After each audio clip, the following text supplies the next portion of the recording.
الان ساعت 10:30 و من منتظرم که یه نفر دیگه هم بیاد و برم برای مصاحبه کاری که خارج از شهره. یکم راه داریم و خیلی دوست دارم که این کار بشه. خیلی کار خوبیه و اگر بشه که اصلا همه چی عوض میشه تو زندگی من و امیدوارم که بشه. پس حالا با من باشین که بریم ببینیم چطوری هست. این 2-3 روز رو من قراره هی برم مصاحبه کاری مختلف و این مرتبط به رشته خودمه، دامپزشکی. یه چند تاش دیگه هم غیر مرتبط قراره باشه. حالا اینی که مرتبطه خیلی مهمتره. حالا ببینیم که میشه یا نه.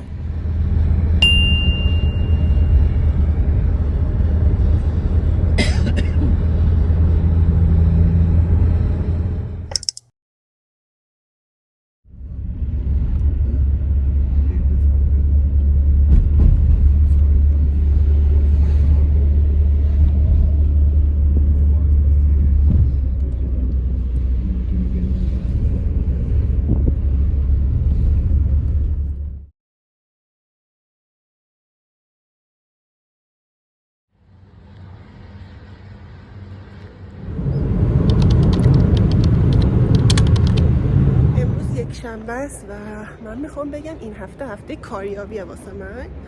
الان از باشگاه در اومدم و دارم میرم به سمت یه آژانس دیگه واسه کار. این کار غیر مرتبط با رشتمه و یه جورای علاقه خودمه که حالا یه پوزیشن پیدا کردم و گفتن که امروز بیام ببینیم که میتونیم همکاری کنیم یا نه.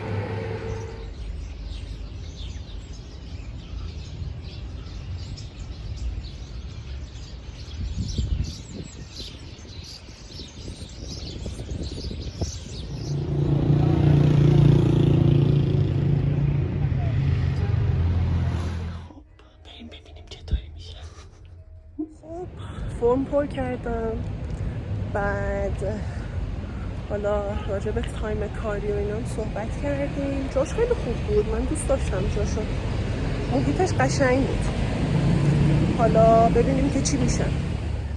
آپدیت وضعیت بریم اداره دامپزشکی، ببینیم که اونجا میتونیم کار پیدا کنیم یا نه.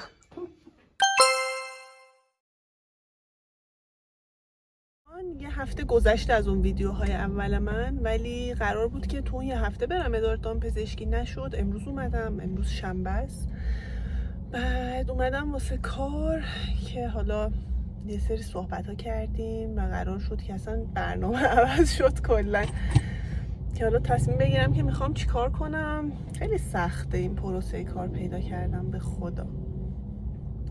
خلاصه که برنامه کار پیدا کردن یه جورایی کنسله.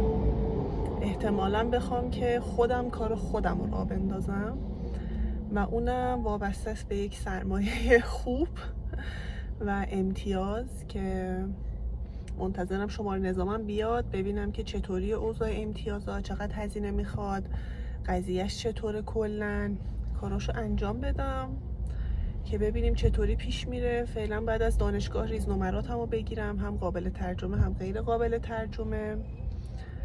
بعدش دیگه همین دیگه. به خدا سخت. خلاص آقا اگه کار دارین ازش خوب نگهداری کنیم. ما که پیدا نمی کنیم هیچ کاری.